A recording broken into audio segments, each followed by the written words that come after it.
In this video, we want to evaluate the given integral here using integration by parts. Now, I worked a similar integral earlier, pretty much the same. I think the only difference was that the power here was a 4 instead of an 8. And I worked it using a U substitution. I let U equal to the x plus 5, and it came out pretty good. This one is requesting integration by parts. Just to let you know that there's more than one way to do it. So I'm going to let the U in the integration by parts formula to be the x. Easy to differentiate. Just give me a 1. So let's U equal to x. Then du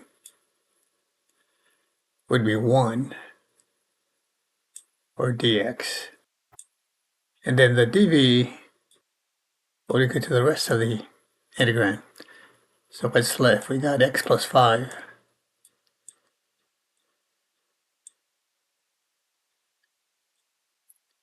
to the 8th power. And then this will be a dx here. So this is an 8. And then we integrate here with respect to v, on this side with respect to x. Now because the derivative of the x plus 5 is a 1, this is pretty much the same as integrating x. The derivative of x is 1, and you integrate it by adding 1 here, and then getting the 2 and then dividing. Well, it works the same way if this is first degree. Now this is an x squared, that's not going to work. But because it's linear, derivative is 1, then the v here is going to equal to x plus 5. Add 1 to the 8, we get 9, and divide by 9.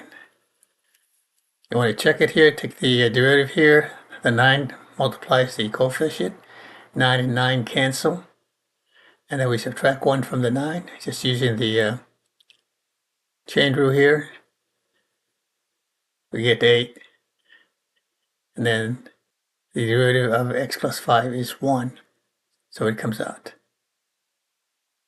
So same sort of thing as integrating x to the first power, dx. Now again, if this has had a coefficient here of 2 or 3, then you have to adjust for that. But if it's just derivative of 1, it's always going to work. X plus 2, x minus 1, x plus 9, x plus 7, whatever. The power doesn't matter here. So now let's set this up then. The integration by parts formula tells you that once you select your u and you find v by setting up your dv, in this case dv was x plus 5 to the 8th dx. So the value of u, which is x in this case, multiplies what we got for v, which is x plus 5 to the 9th power over 9. And then it's a minus, and then it's the integral of whatever v is. Okay, so v in this case is this right here. So it's x plus 5. X plus 5 to the 9th over 9. So u and v is the first part of the answer. U is x, and v is x plus 5 to the 9th over 9. And then it's minus the integral of v, and this is what we got for v. And then it's du. In this case, du and dx are the same thing. And then we have a similar setup here. So this is going to equal to, first part of the answers, right there again, we write that down. This is a 5 here.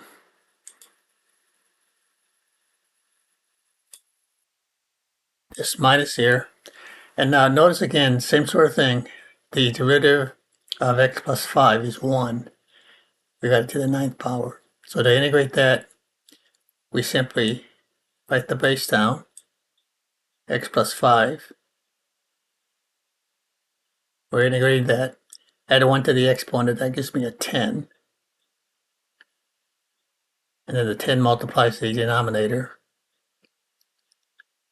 Gives me a 90. And then it's plus the constant of integration. So again, final answer, x times x plus 5 to the 9th over 9 minus x plus 5 to the 10th over 90 plus the constant of integration. Now you could go ahead and factor here a factor of x plus 5 to the 9th here and here and simplify it. So if you don't see this answer anywhere, it can be simplified by factoring. I'm going to leave it in this form. Thanks for watching. We'll see you next time.